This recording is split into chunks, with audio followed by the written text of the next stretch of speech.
The views expressed in this interview are those of the individuals and do not reflect the official policy or position of the U.S. government, the Department of Defense, the U.S. Navy, or the Naval Postgraduate School. The Trident Room has been brought to you by the Naval Postgraduate School Alumni Association and Foundation.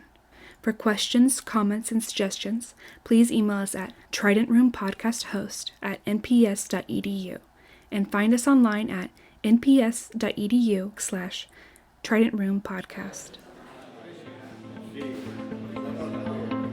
Welcome to the Trident Room, brewer of stout conversation, unfiltered and on tap. In today's podcast, NPS student Joe Novak sits down and has a drink with NPS professor and chair of the Space Systems Academic Group, Dr. Jim Newman. So Micronesia, I've never met anyone born in Micronesia. So my dad was a grad student at Berkeley, got his master's degree, and he and my mom already had one child, and they decided to take a couple of years off, and he was going to teach at the Pacific Island Central School, which was at that time located on Truk. Now it's on Pohnpei, Chuk as it's pronounced now. And they went out there for a couple of years, and they decided they were going to save some money and have another kid. And Save some money. Save some money, yeah.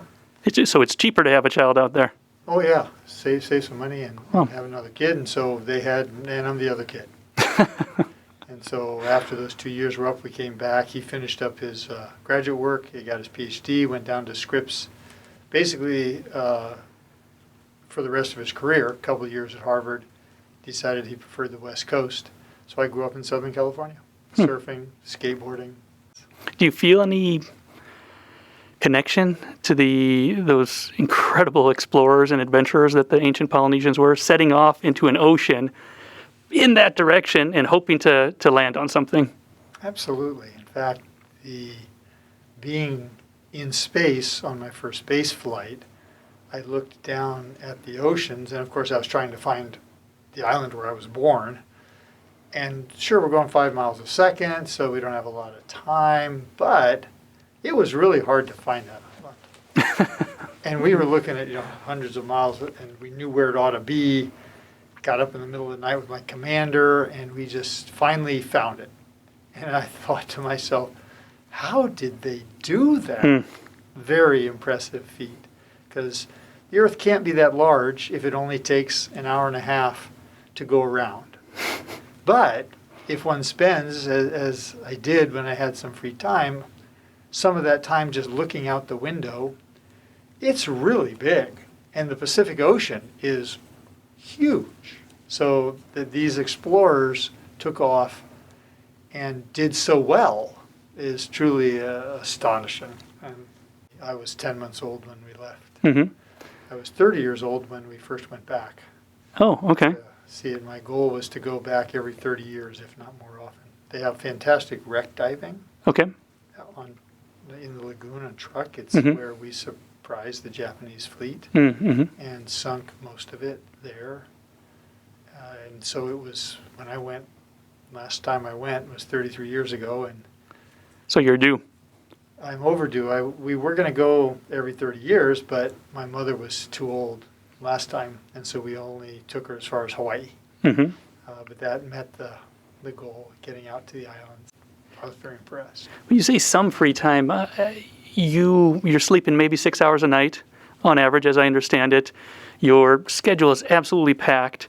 Was it worth it to take that minute or two to look for the island? Oh, absolutely. Well, and my motto always was, we have supposed to have 8 hours. They can take it down to 7 hours of rest without a waiver, and below 7 they have to get a waiver. So we'd get an adequate rest period, but I'll admit that unless I had a critical activity the next day, I might not get to bed on time. And if I had a critical activity the next day, then I absolutely prioritized the rest and getting some sleep, like a spacewalk or a robotic event or supporting one.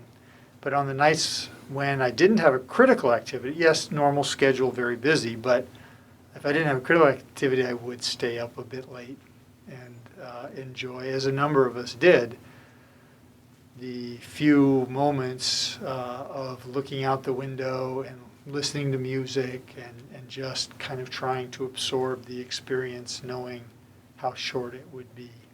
So yeah, is that possible? I mean, you've got so much on your mind. You mess up one little detail, and it could end the mission. It could end a life. How were you able to take yourself out of that kind of pressure cooker and truly, as you say, appreciate a moment or two? Well, as you yourself know, as a pilot, it's important to be able to focus on the task at hand, do as well as you can, but nonetheless to compartmentalize the things that don't need to be worried about at certain times. And by training in an environment where it is critical, for example, as you did in your flying and we did in our flight training, we're able to manage the risk in such a way that we can still function and function well. And that's the point, right, is from the training, is to be able to function well. So by taking civilians such as myself who don't have the flight background of a military officer, they would ramp us up. I flew sailplanes. Some of my friends flew Cessnas, bug smashers. But almost all of us flew as civilians. The few exceptions, one fellow was a deep sea diver. And that counted because what they're really looking for is not only people who have a love of flying, because being an astronaut's a flying job, but also people who are able to operate under circumstances where what you do matters right now and has immediate consequences, as you mentioned, potentially fatal. And that's the goal, is to be able to take people from any walk of life, civilians such as myself, for example. The military officers typically have already been subjected to operational tours where what they do really matters, whether it's flying or being an officer on a ship or whatever it happens to be. And what they would do with us is take us and train us how to fly as a backseater, the T-38. But as you're probably aware, the T-38 has a full set of controls in the backseat. Great jet. And is a great training aircraft. And so we as civilians got checked out as co-pilots. Of course, the front seater, the pilot, is responsible for the takeoffs and landings, because as we all know, it's only when you're close to the ground or hitting the ground when things are very dangerous. But as long as you're in the air, everything's fine. So that was the idea, was to give us plenty of opportunity to work crew coordination with the front seater and to be exposed to an environment where it really mattered what we did, and to understand how we could operate in that safely, do the training, get the mindset, and then take that up one level further and go to space with it. And by and large, it works. Did you have any experiences where, no kidding, you were this close to either doing something dumb or getting killed because someone else did something dumb? Of course. Yeah? If you fly long enough, that will always happen, whether it's in an airplane or in a space shuttle, right? There's going to be those circumstances. On my first flight, we deployed the first Ka-band geostationary comm satellite, and AX-TOS, and it was the Advanced Communication Technology Satellite built up at Glenn. And when we deployed it, it took up most of the payload bay. It rotates up, and then after Carl hit the deploy switch, it rose up majestically out of the payload bay. And along with it went a bunch of what looked like debris. And we all kind of looked at each other and said, is it supposed to do that? We were a young crew. We had a commander who had flown once, a pilot who had flown once, and 3 rookie mission specialists. They made the commander a one-time? Had flown once before. Once before, got it. And the pilot had flown once before. So the commander had flown once as a pilot. The pilot had flown once as the flight engineer. And 3 rookie mission specialists. And this was STS-51 in 93? Correct. And we trained very hard and got delayed a few times before we finally got to launch. And overall, we did really, really well. The debris that went up, it turned out, we reported to the ground the next day when we had the opportunity, because as Dan lifted up the Orpheus Spas, the telescope. It was sitting in front of the comm satellite. We could see what was left of the restraining ring that held the large satellite, and it had clearly been blown to smithereens, and that explained the debris that went with it. And so we didn't fully appreciate how concerned the ground was about that, but we did get an inkling of that when on our first spacewalk, Carl and I were encouraged to, we were given a few minutes of sort of getting our space legs, and which meant, hey, you've got 10 minutes, go ahead and just translate up and down on the safety wires and the handholds and get used to being outside before we go put you to work, testing out all these tools. And they said, oh, and if you don't mind, if you would during your turn, one at a time, they said, go to the very back and look at the aft bulkhead of the space shuttle and let us know if you see anything in particular. Okay. Okay, back there. And they admitted they were looking for powder marks, perhaps. And so we looked for that, and we saw a few little powder marks on it. And because when this ring had exploded, they were very concerned, we find out later, that shrapnel might have damaged the aft bulkhead. Mm-hmm. And it turned out that a piece of shrapnel did penetrate the aft bulkhead in the area of the hydraulic lines. Okay. But fortunately, the aft bulkhead had slowed down the shrapnel enough that it did not damage the hydraulic lines. How were you able to assess that? They assessed it after the flight. Oh. Once they had the vehicle back, they were able to, they go in and inspect it, and they were able to determine by removing blankets and the insulation, they were able to determine that, oh, look, some shrapnel did go through. Wow. Yeah, so that's one of the examples. We didn't know at the time, and we didn't find out until later. So ignorance is bliss in many situations. Was the crew particularly nervous on reentry, or No. just okay? Oh no! If we'd had a hydraulic leak, we'd have come home the same day. Mm-hmm. Yeah. So. Now your crew on that had another well-known NPS professor, recently retired Dan Bursch. Correct. Any stories about Dan Bursch before we have him in the Trident room? The stories I have are ones that Dan and I can probably share from that flight.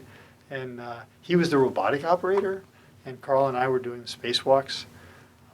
And we ended up having a great time. Our families got along well together. Our kids were all being born around the same time.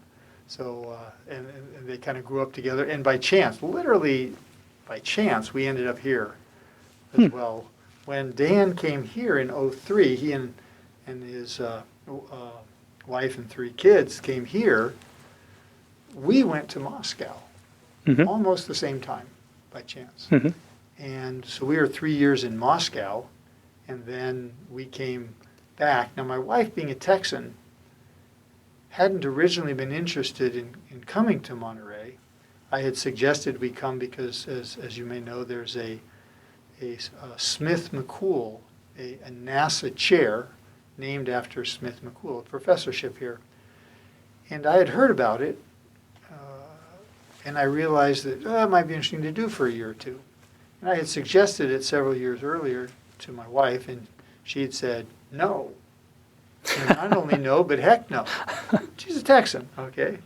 And so I gave up on that idea, and I thought it was a long shot, but a year or two later I suggested, well, why don't we go to Russia for a year or two? And she said, sure, which completely surprised me, given that Russia ranked higher than Monterey. And so we did go to Moscow and served the International Space Station program for 3 years, living in Moscow. And apparently, after 3 years in Moscow, Monterey didn't look so bad. Now, we're in the Trident room right now. You had the Hungry Duck over there. How was that?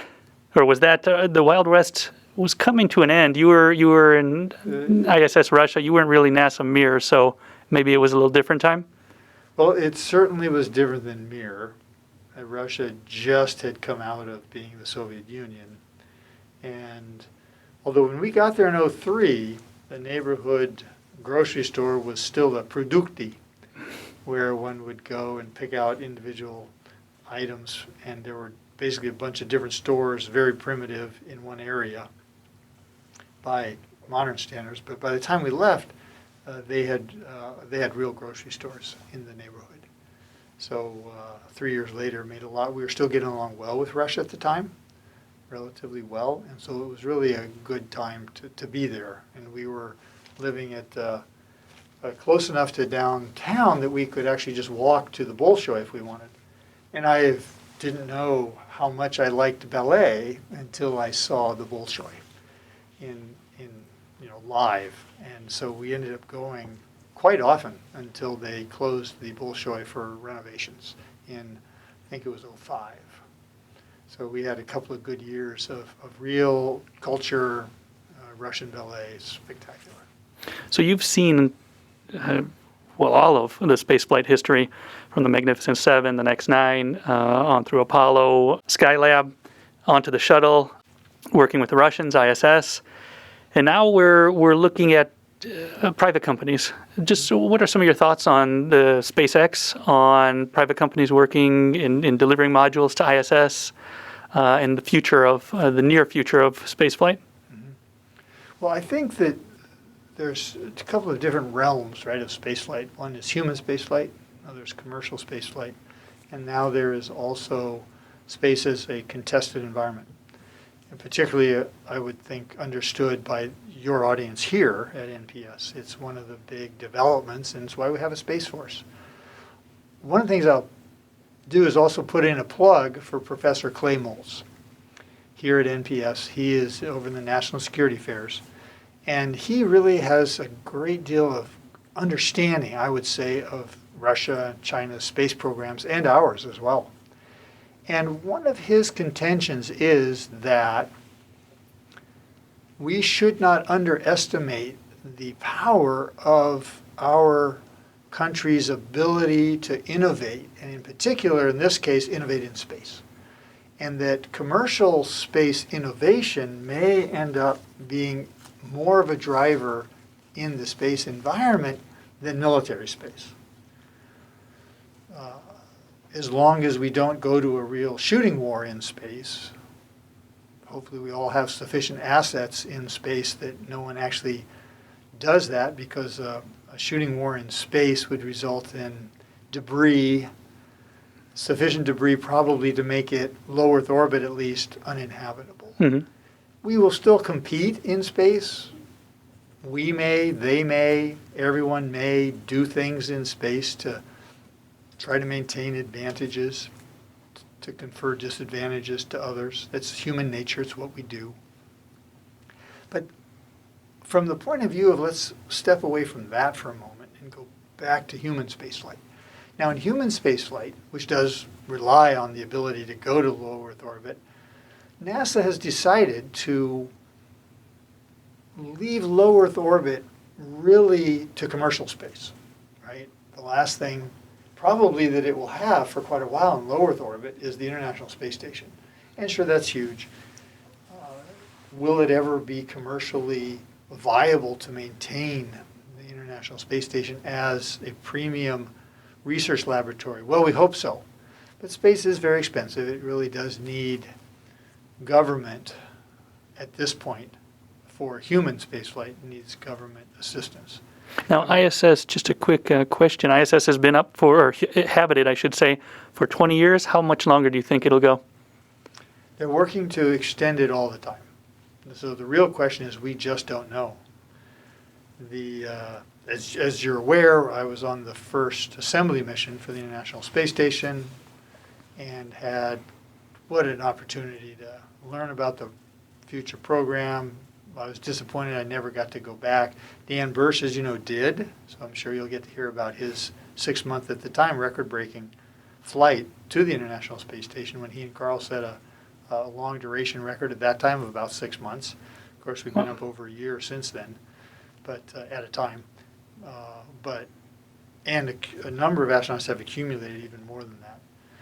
But so the future of the ISS is worth an entire discussion itself, because there's no shuttle to bring it down, piece at a time.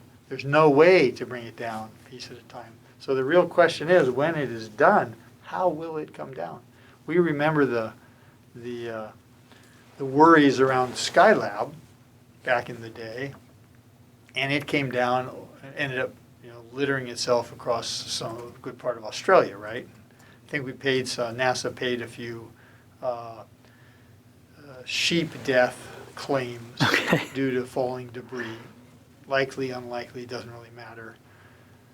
Likely, when the space station comes down, hopefully we'll be able to control it, because it's, 1 million pounds of hardware. And a lot of it will make it to the ground. We know, unfortunately, from the Shuttle Columbia accident that we recovered a third of Columbia by mass. So probably didn't quite find it all. So a lot of the debris in a atmospheric, high altitude atmospheric breakup makes it to the ground. So that's the International Space Station. How long it's going to last, they're going to work very hard to keep it up, to make it relevant. You brought up the point about SpaceX and becoming the taxi service, for example, for getting humans into space. The Russians, interestingly enough, on the one hand, didn't like being our taxi service because they didn't feel that was a partnership. They felt that was not really worthy of them, but they really needed and liked the money that came along with doing that.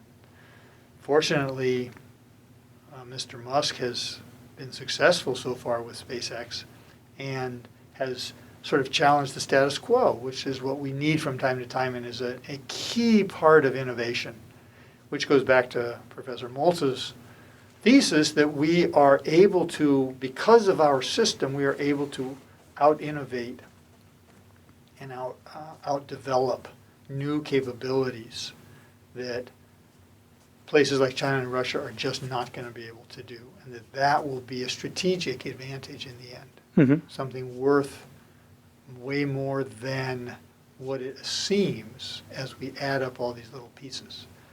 So time will tell. So that being said, back in 1993, your first of 4 flights, where did you think we were going to be in 2020? Well, we all were hoping for the moon. Well, not all, but most of us, I would say in the astronaut office at least, and certainly is what I was hoping for. I mean, I grew up. I'm old enough to remember distinctly watching the first moon landing. Yeah. And thinking I was of an age when I was young enough that I wasn't sure what I was going to do for a living, but I knew I was going to have to go to work someday. And because I liked math and science already, and I loved the idea of flying, it looked to me like a great way to make a living. My goal was essentially to be the lunar research facility manager. I wanted to be the person who's 6 months on, 6 months off, right? 6 months on the moon, 6 months on the Earth. It's kind of like what they do out in the deep sea oil rigs and in North Sea oil rigs, is to be that person who knew everything about that facility, was able to make it, do a little bit of research myself maybe, but more importantly, make it, provide it as a research capability to others who would then dedicate themselves to the experiments. Sort of like an Antarctic station, where we collaborate well with other countries, where we have agreed to not claim it as our own, but to share it for the world. And that, I think, is a great model. And so then in the early 90s, we were all hoping that we would get to do that at some point. Unfortunately, it hasn't panned out. Sure. Now, fast forward 2020, Artemis is on the horizon. Where do you see us, or where would you like to see NASA manned spaceflight or human spaceflight in 2040? Well, I'm still a believer in the step at a time. I don't like the idea of going straight to Mars because, and it's not just that it's hard and that it's risky. I have no problem with that. what I fear is the cessation of the activity, just as what happened when we went to the moon. Mm-hmm. We ended up, and I'm so pleased and proud that we won that race. And to see that we could do something that hard, that quickly, that risky, was glorious. The problem is that we didn't stick it out. And it's an interesting thought, and it was while I was in Russia that I came to realize some of the Russian cosmonauts didn't actually like to admit that it was a race, okay, because they had lost, right? Oh no, we were always really more interested in Mars, okay, was some of what I heard. And then one of them was even so bold, crass, as to say, oh, did the Americans really go to the moon? Which I much enjoyed because, as we all know, those of us of an age know, is that when the state of computers, when we actually went to the moon, there were no digital graphics. There was no way to fake it when we actually went to the moon. And now the digital graphics and computers are so good, okay, we can fake going to the moon really well, but we can't actually go. Ironic. Right. So there's this juxtaposition of capability that has occurred. But so while I was in Russia, it occurred to me that it was a race. They were trying to get there when their end rocket blew up. They lost that race. If they had gotten there first, what would have happened? Okay, knowing who they were, who they are, who they were, they would have stayed. They wouldn't have left.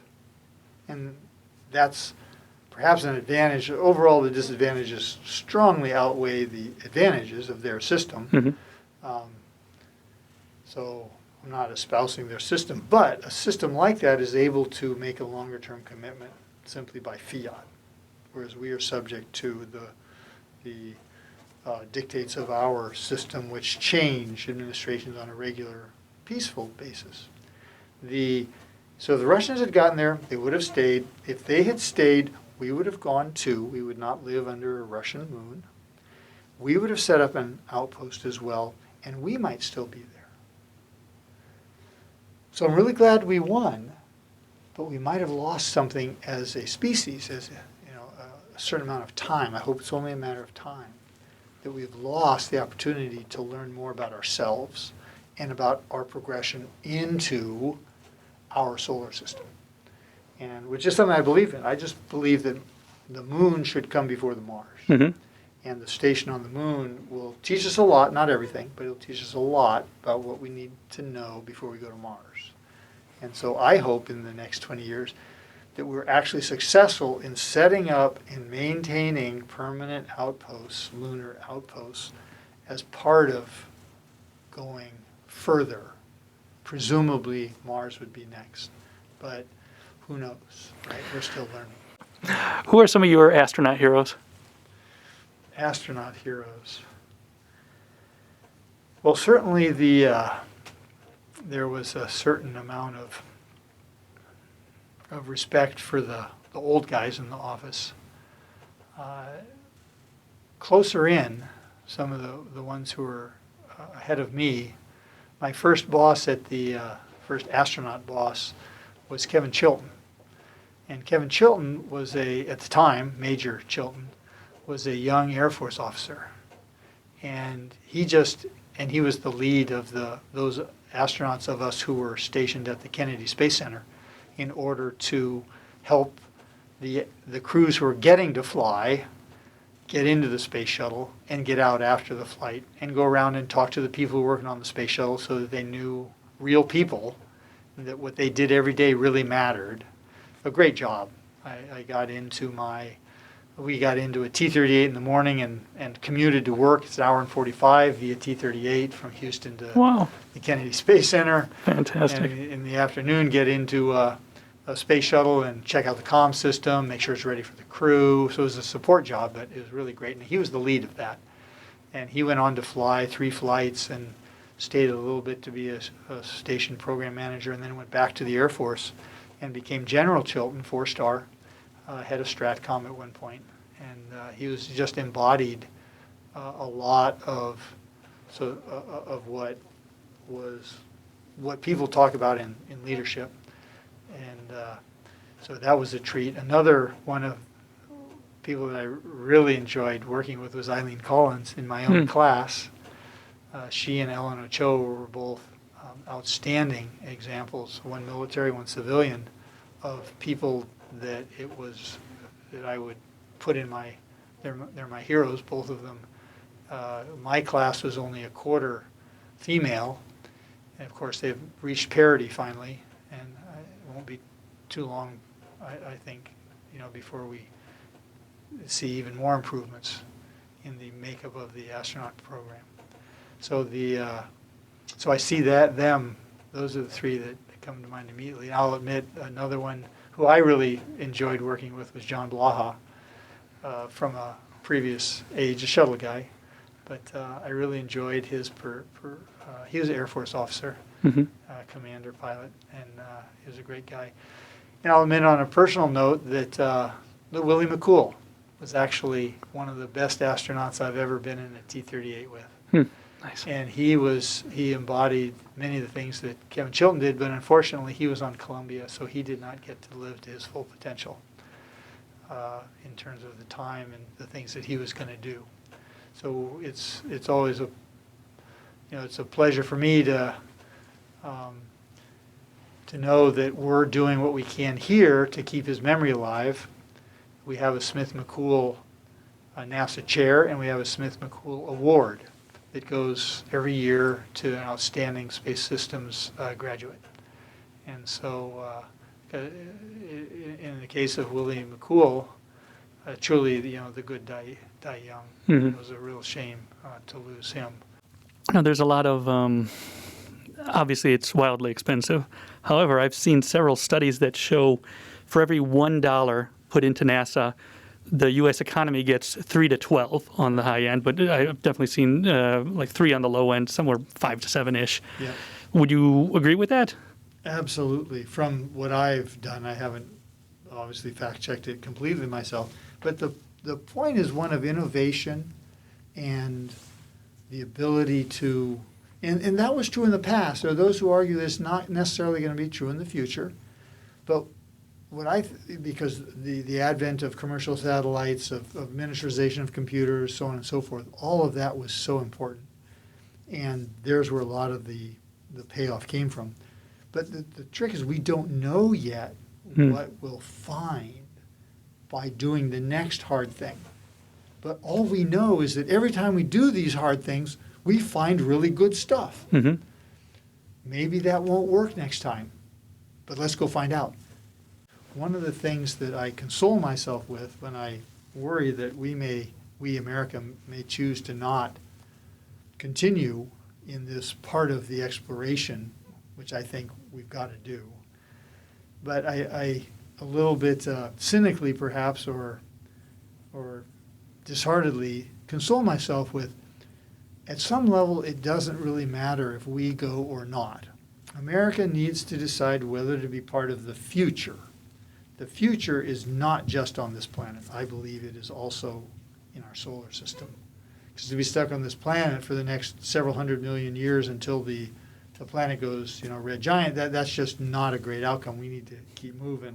Hopefully we'll evolve. Hopefully there'll be a long-term future as well as a short-term future. And I think that though some people say, hey, we have so many problems here on Earth right now, why are you worrying about this stuff? I still think it's okay for some of us to think, not just short-term, but medium-term and even long-term. And so what I console myself with is that for the short term, if America chooses not to be part of the future, and I certainly hope that we choose to be part of it, but if we don't, well, the Chinese are going to. It's very clear that China is going to go to the moon to stay probably, and it's perhaps easier for them to do that. We know they're on the dark side of the moon right now, the back side of the moon, which is a nice technological feat. Putting people on there is harder and getting them back. But I'm convinced they'll do it, and they'll do it in their own time. And the question is, will we be able to sustain some momentum and get Artemis really going, right? And be something that is long-term, sustainable from a national will point of view. If they told you you could go back to the moon, or you could go to the moon, I should say, but you couldn't come back, would you go? I'd probably think about it a couple of times. The question is, why wouldn't I be coming back? Because I'd be living there for the rest of my life? Or because I'd be dying there in the short term, right? And then I still have kids who haven't gotten married yet, so I have plenty to live for here on Earth. If it was if I was told that, hey, we're never going to get rid of COVID and we're going to have it forever and we're going to be wearing masks and socially distancing for the next 20 years, I can do that from the moon. So I take the moon in a heartbeat. Okay. What's your favorite picture of space? Well, I guess it would be of the moon, right? Of the close-ups that we got of the moon, that being in space. It's really too hard to pick one in terms of pictures of or from space. The pictures of the Earth, and seeing with my own eyes is what's truly incredible. The pictures do pretty well, especially the IMAX pictures, right? The movies on the IMAX big screen. Looking at the Earth with your own eyes, did you have an existential moment there? Did it change anything in you? Did it flip any switches, or was it more a gradual thing, or in retrospect? How would you describe that experience? I'm sure it's difficult, but I'd love to hear it. Sure, they call it the overview effect, something like that. And it affects people differently. I suspect that the first people to experience it would have been the ones most susceptible to that particular effect. I've been seeing pictures from space and of space, most of my adult life, right, since I was a preteen. And so it didn't have perhaps that same effect, although it was quite an effect. I guess one way to put it is it's always good to see things with fresh eyes. And the way a person who's been to space several times can see things with fresh eyes is by being with a first-time flyer. So on my last flight, fourth flight, we had a first-time guy, and we were going to Hubble, so we were going higher up than usual, 50% higher up, and the R-squared thing gives you, much larger field of view of the Earth. We could see the entire United States plus in a glance. So we're still relatively low compared to going to the moon, but we're starting to see a good portion of the Earth. And when we first got to space and we all got out of our seats, and some of us mission specialists were in the back looking out the window, and the new guy looking out the window, seeing the Earth below us. It was during the day, so it wasn't dark, it was daytime. And he says, "It's a planet."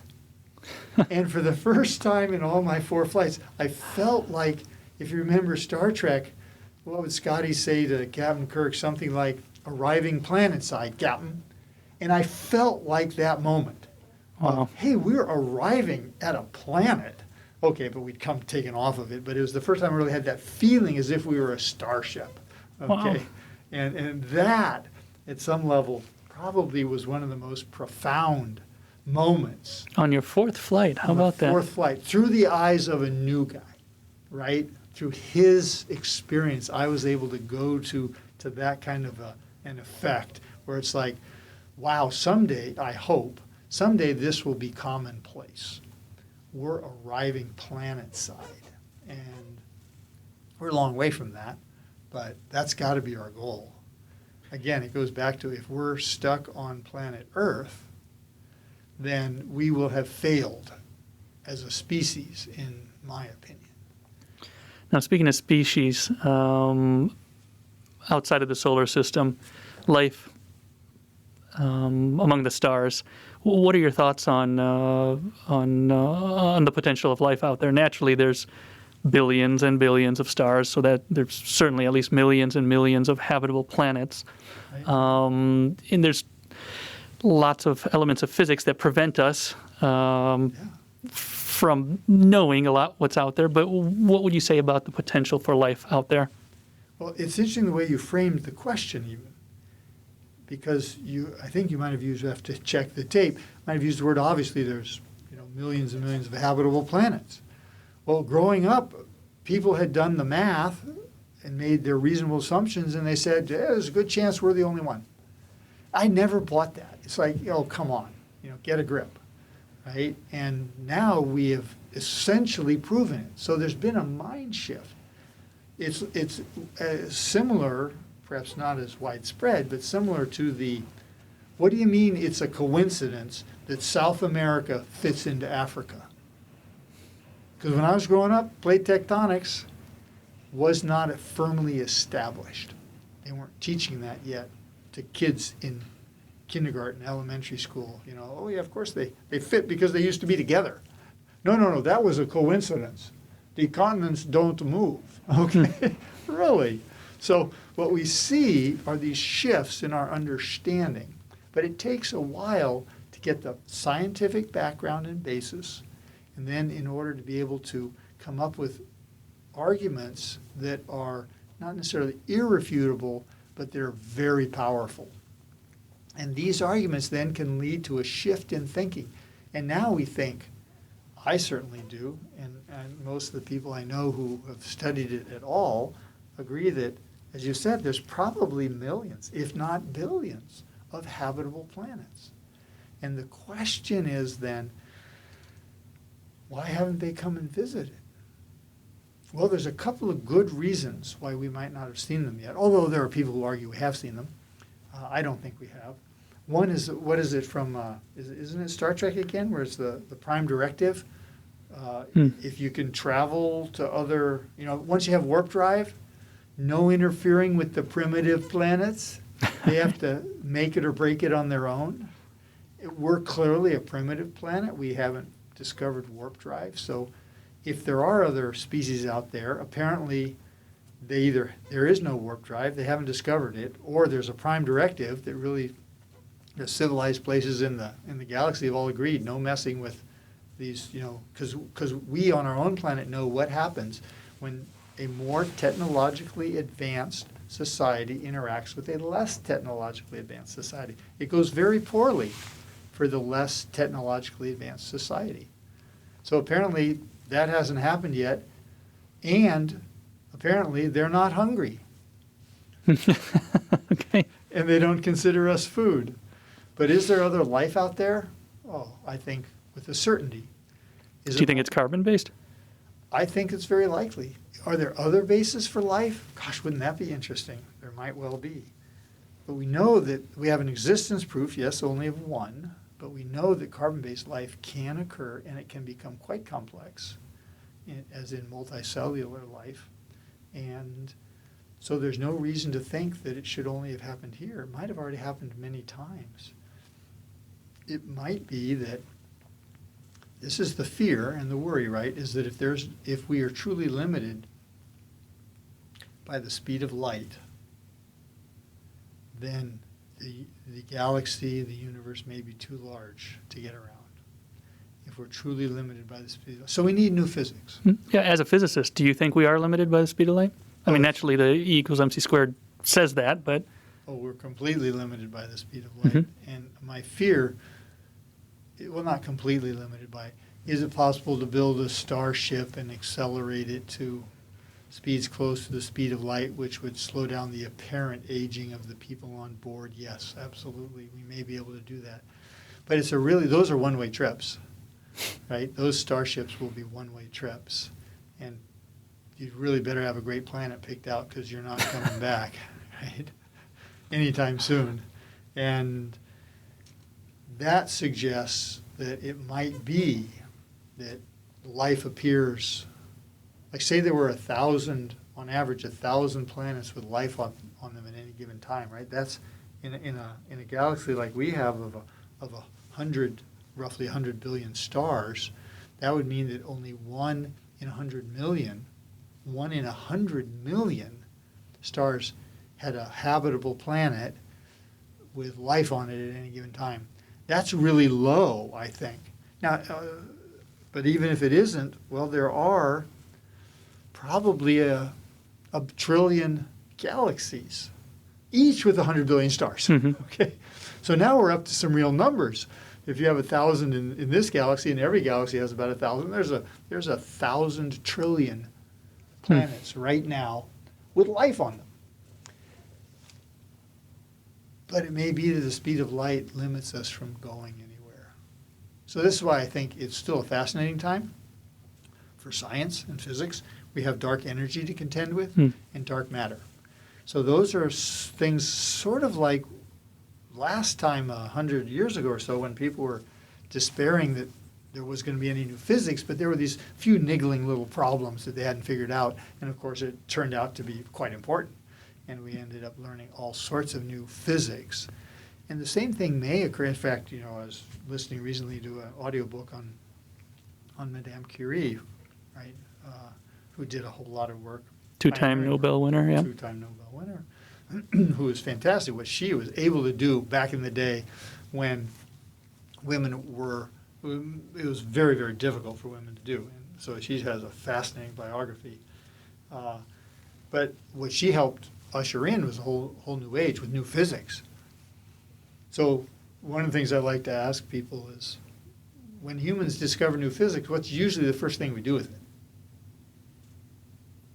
One of the first things we like to do with new physics. Well, monetize. Shoot it down. Yeah, now you're getting there, right? What do we do? We make better weapons, right? We don't have a planet cracker yet. What if the new physics, dark energy, dark matter, what if that gave us the ability to make a planet cracker? Well, somebody's going to want to try it. Hope they don't try it on Earth. So who knows? But that new physics, and whether or not this stays in the, that can probably hit the cutting room floor.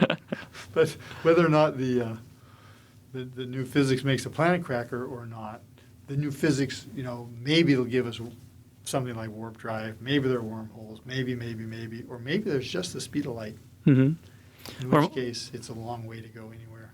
Or maybe manipulation of the 11 dimensions can somehow bring some of the dimensions closer to each other. They might be folded on top of each other, so they're already quite close. You just have to figure out how to, like a 3D creature, right? Looking at a 2D creature. The 2D creature lives on the 2D and thinks it's a long way around the corner. But actually, if they could just jump, it's actually quite close. So if you have 11 dimensions to work in, right, and there's folds in it, like, wow, could be all sorts of, you might not end up getting to go where you want to go, but you might be able to go somewhere else. So you mentioned Star Trek and a couple other works of fiction. What's your favorite space movie? Oh, my favorite space movie. I'm very difficult at picking a favorite. I'll mention a couple that Please. I really enjoy. Because coming from a guy who was in space, if you say, yeah, gravity is cool, but it's a little weird, or this one or that one, that carries a lot of weight. Let's hit a few of those, actually. Sure. Let's start with Gravity, since you brought it up. It's not my favorite, but it's good. It was my daughter who taught me, before I watched the movie Gravity, which was a good thing. We were watching some movie, I can't remember what it was, a Western or something, and I was poo-pooing some of the stuff they were doing, right? And my daughter elbowed me and said, "Dad," with the exasperation that only a teenager can express well, right? She said, "Dad, it's a movie."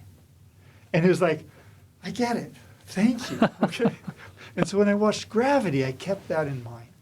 Because on the one hand, if you know enough about gravity and spaceflight, it's a comedy, right? On the other hand, it brings into play everything that astronauts actually fear about spaceflight. Getting loose, medical issues, fire on board the station, okay? 3 of the big ones right there, and a few others as well. So on the one hand, it was a comedy. On the other hand, I was anxious on the edge of my seat the whole time. So in the end, I liked Gravity. Okay? They overdid some breathing, of the main character. We'd love to be able to jet around. Oh, the way George Clooney did, yeah. Absolutely, on that jetpack. Oh, that would be good. Another movie that I really enjoyed, and I won't even touch the IMAX movies for starts. I haven't seen an IMAX movie about space that I didn't like. But is the movie Interstellar. Mm-hmm. I found that one particularly appealing, in part because of the physics in it and the thinking that one has to do to understand it as well, and the multi-layered plot. It brings in a number of things on a personal level about parents and children, and the great idea of, if we're able to do this warp drive stuff and you go to places where time truly actually flows at a different speed than at other places, like deep in a gravity well, for example, that you could outlive your children and you could come back and see them old. In fact, the protagonist, the star, comes back and sees his daughter after many years for him, and even more years for her. And she's old and a grandmother and dying. And I found that very powerful because I have two daughters. And so I found that one just really appealed to me on very many levels. The physics level as well as the personal, human interaction level. So those are a couple of, I think, recent ones that are pretty good. And you bring up a space movie, and I'll tell you what I think about it. Magnificent Desolation. Probably not so much to comment on that one. I'd have to go back and review. Okay. Yeah, but What about worst? What are the worst space movies? Armageddon? well, yeah, okay, sure. There's that. Not all bad. Do you recall the one of the first space movies? In its day, it was quite good. I'm trying to remember the name of it, where the guy comes out of the space capsule, and this was back in, it must have been the 50s or something. And it wasn't quite the Green Man, but it's a very old space movie. And in retrospect, it doesn't look very good. Mm-hmm. But at the time, it was cutting edge. Mm. And I didn't see it at the time. I saw it more recently, and it was like, wow, this is what was really good then. Thanks for joining us in the Trident Room. This episode was recorded on July 23rd, 2020. For more information about today's guests and topics, please visit the show notes. The Trident Room has been brought to you by the Naval Postgraduate School Alumni Association and Foundation. For questions, comments, and suggestions, please email us at tridentroompodcasthost@nps.edu and find us online at nps.edu/tridentroompodcast.